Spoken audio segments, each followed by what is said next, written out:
Hello, and welcome to 52 Weeks. This week we begin Chapter 6, which focuses on mobility. The chapter will be divided into 5 segments, and this will give us a holistic way to understand transportation planning. As the focus with the chapter is a holistic approach, the goals in this chapter are presented within particular themes that collectively create the overall transportation system. These include number 1, pedestrians, number 2, streets and circulation, number 3, vehicles and parking, number 4, bicycles, and number 5, transit. Okay, we're going to be finishing up Chapter 6, mobility, with this last segment which focuses on transit. The goal with transit is to be able to move people in and out of the city in a large volume. When we look at transit, we can see that successful transit provision at the city level involves a range of services to meet different accessibility needs. First one, letter A, is intercity bus and train services, city to city. B is the commuter services using rail and bus lines, that's suburb the city. We have C, the local service typically provided by buses around the city, and we could look at D, bus rapid transit, BRT, which is recent to US,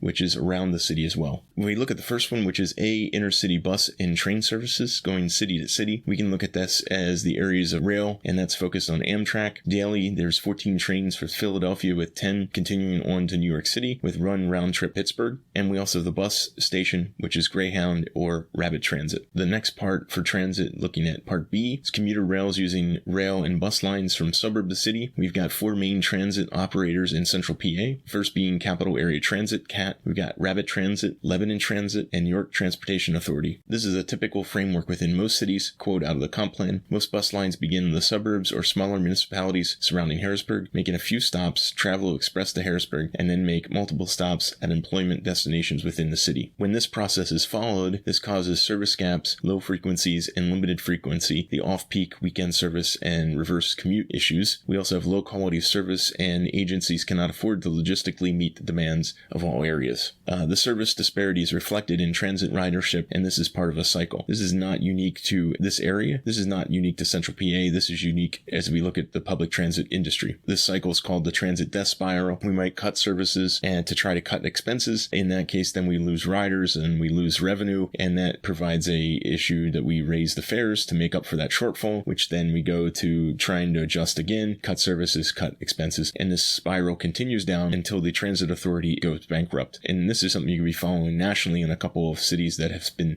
dealing with this issue. The service disparity is reflected in transit ridership. Less than 10% of Harrisburg residents use public transportation for work trips, which I think is fascinating data. Dauphin County residents that do take transit to work have a trip that's 30 minutes longer than those who travel by car. So if you look at traveling by transit, you're adding an extra hour to your day each day. So it depends on what you're doing in transit, but you're in total to and from, that's an hour. So 5 hours a week is somehow missing in the equation versus someone who's driving by car. So that's a fascinating way to look at this as a problem in employers and employees. With regional transit service focusing heavily on the peak period, peak direction travel, so in the AM and out of the PM, the larger employment centers, the state and local government. This is the main thing that's driving the economy within transit. Shifting to C, which was the local service typically provided by buses, which is happening around the city. The service there is very limited. We got limited routes, limited stops and frequencies, focusing on bringing commuters to employment locations. The limited stops within or near residential neighborhoods. Local trips are not feasible. They're too lengthy or too circuitous. Buses provide limited options and are too infrequent for commuting trips, especially for those trips that occur at night or on weekends. And lastly, we look at D, Rapid Transit, BRT, which is recent to the United States. This would be around the city, but really focused in a hyper way. This is a new concept, even though this has been around for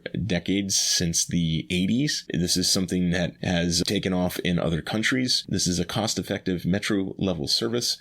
There are dedicated lanes with busways and iconic stations. They are typically center of road and have off-board fare collection, meaning that you board at the same level like you would a subway or a train. You've already paid and you just jump right on. It's a critical thing to speed up the on and off time of transit. Their fast and frequent operations help to build up the use and make sure that it's serving a wide variety of persons in areas of cities. This is similar to light rail and a metro system. There's higher reliability and a higher customer service focus on here. The idea within Harrisburg would be to try to figure out if this could be put onto 7th Street or put onto one of the rail lines of Norfolk Southern. These are very big what ifs, but if you could imagine, picture a bus rapid transit that would connect the whole way from Middletown and Steelton, going the whole way up to Linglestown Road and connecting up to Route 39. So if you had stops all along there, think of the spine of service that this would provide for the city, both in Allison Hill, the Hill District, as well as the River District. If you had the bus rapid transit that followed on State or Market Street, you could create an elbow connection with the hub actually right at the Harrisburg Transportation Center. Go figure the planning that this would take. This isn't rocket science, and sadly, this should have been mapped out years ago, back in the 80s. Now, yes, this is a lot more complex and it's a lot more expensive, but it only is going to get more expensive. And if we look at transit and making transit a focus of our city, that is an economic development multiplier for those who do not have vehicles. And that makes a huge difference for those who are living in the city and who are in a median income family household. This matters, and to not get this through our heads from a state legislator point of view is just ridiculous. So here is the crux of the issue. The Harrisburg Transportation Center has a lot of potential. This is the primary transportation asset for Harrisburg. Proximity to downtown core is amazing. During the review of the Harrisburg Transportation Center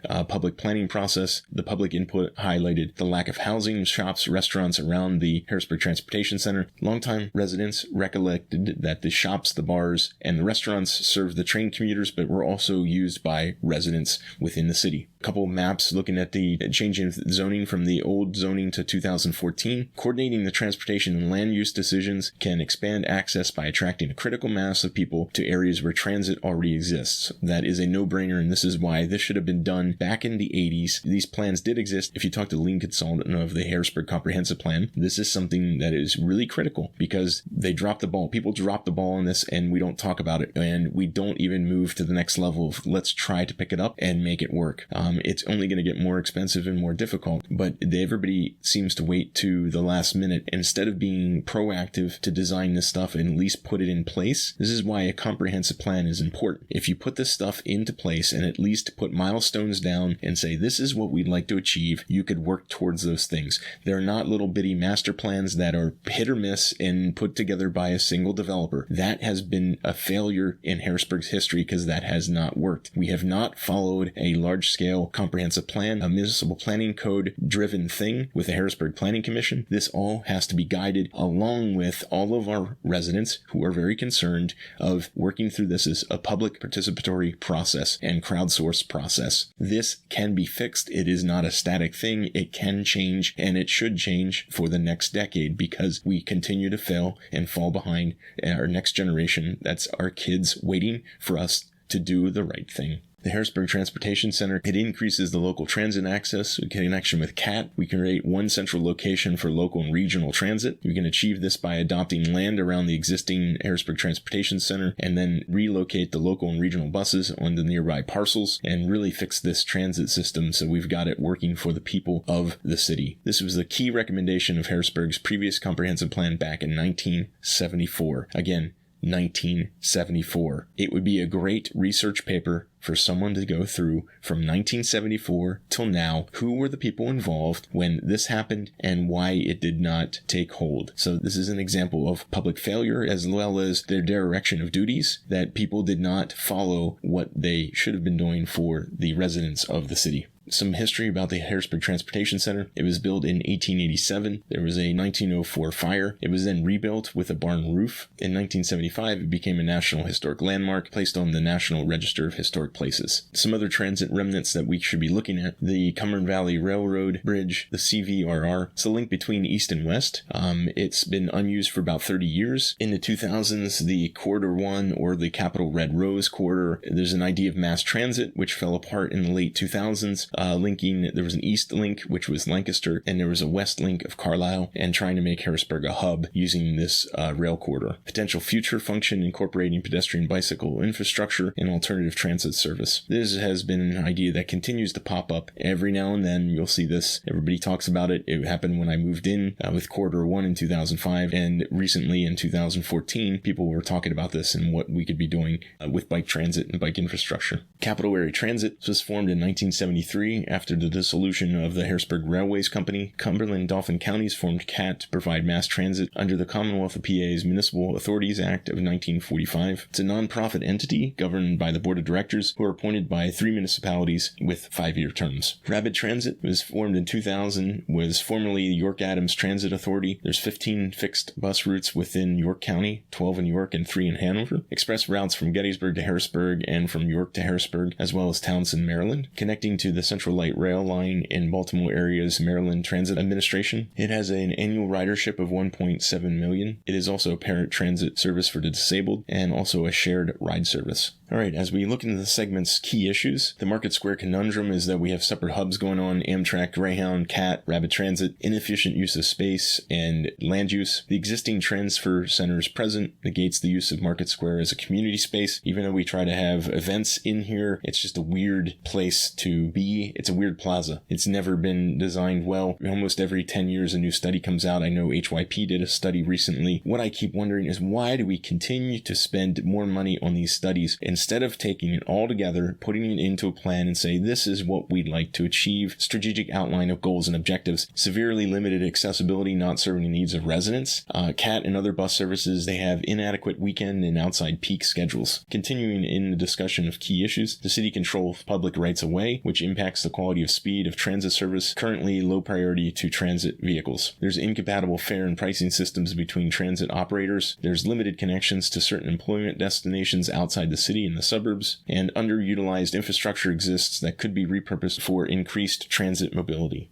As we wrap up this segment, moving on to goals. Goal 3.16, encourage more robust regional transit service that is not only commuter and employer-based, but provides transit a variety of types of trips and users throughout the day and across the week. Goal 3.17, support the creation of local transit service that provides reliable and convenient transit access for city residents and employees. Goal 3.18, support better transit access through first and last mile solutions that connect people with transit. Goal 3.19, coordinate transportation and land use decisions to support the city's mobility, housing, economic development, and affordability goals. Goal 3.20, develop and promote the Harrisburg Transportation Center as a critical regional transportation hub linking rail and bus transit. Goal 3.21, leverage Harrisburg Transportation Center as an economic development asset and density center for Harrisburg. Lastly, moving on to actions. Action M46, collaborate with CAT and other transit service providers to determine transit priority corridors throughout the city and identify key bottlenecks and points of delay within Harrisburg. M47, identify opportunities and locations along transit priority corridors to reduce transit delays throughout signal priority, bus lanes, queue jumps, station location optimization, and other techniques. Action M48, coordinate with the Tri-County Regional Planning Commission, conduct a study of local transit needs with respect to employment accessibility within Harrisburg and between Harrisburg and regional job centers. M49, collaborate with CAT to create high-frequency local circular bus service in Harrisburg and service residential areas along the key activity and employment centers around the city. Action M51, encourage CAT and other transit service providers to develop general transportation specification feeds, that's GTFS, to facilitate web access to schedule data, transit trip planning, mobile applications, and improved analysis of transit service and operational gaps.